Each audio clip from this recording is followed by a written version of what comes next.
Good morning. I have a question related to the bond market, the U.S. Treasury bond market.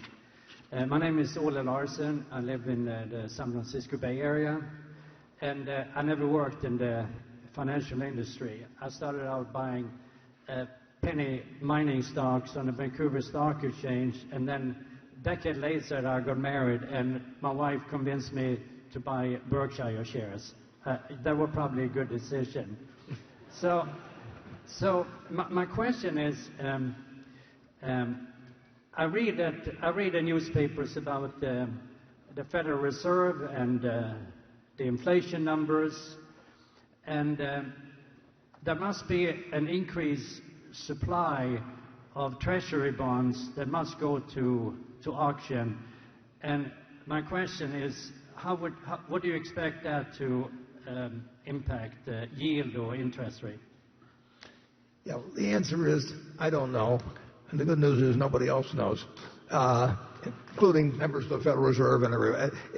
There are a lot of variables in the picture. And the one thing we know is we think that long-term bonds are a terrible investment. And we, at current rates or anything close to current rates, so basically all of our money that is waiting to be placed is in Treasury bills that I think have an average maturity of 4 months or something like that at most. The rates on those have gone up lately, so that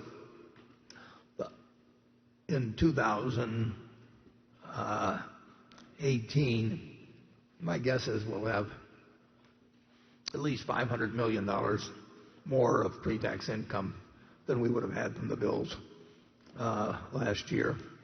But they still, it's not because we want to hold them, we're waiting to do something else. But long-term bonds, they're basically at these rates.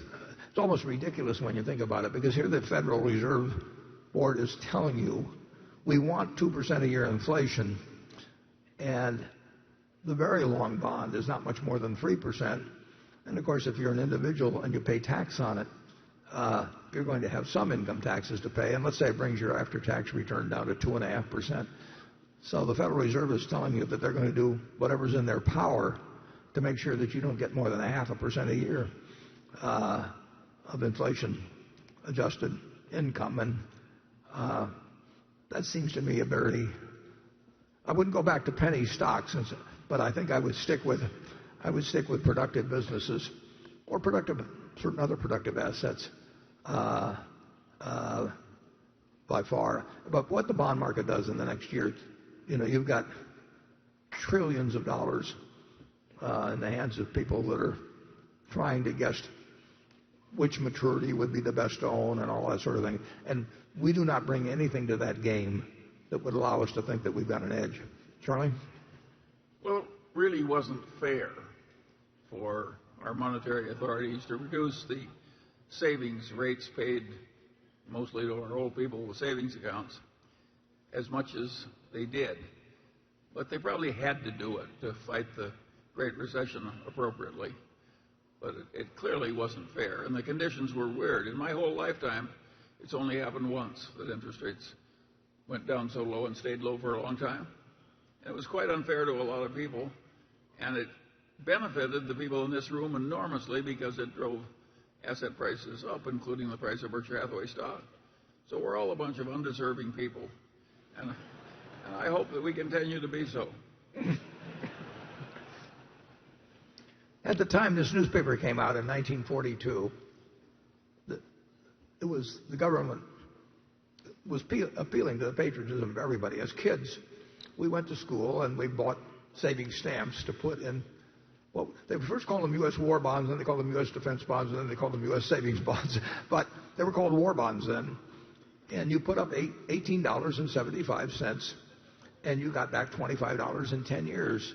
And that's when I learned that $4 for 3 in 10 years was 2.9% compounded. They had to put in small print that. And even an 11-year-old could understand that 2.9% compounded for 10 years was not a good investment, but we all bought them. It was part of the war effort basically, and the government knew. You knew that significant inflation was coming from what was taking place in finance in World War II. We actually were on a massive Keynesian type behavior, not because we elected to follow Keynes, but because war forced us to have this huge deficit in our finances, which took our debt up to 120% of GDP. And it was the great Keynesian experiment of all time, and we backed into it, and it sent us on a wave of prosperity like we've never seen. So you get some accidental benefits sometimes. But the United States government then was urging every citizen to put their money into a fixed dollar investment at 2.9% compounded for 10 years. And I think Treasury bonds have been unattractive ever since. With the exception of the early 80s. That was something at that time. You really had a chance to buy.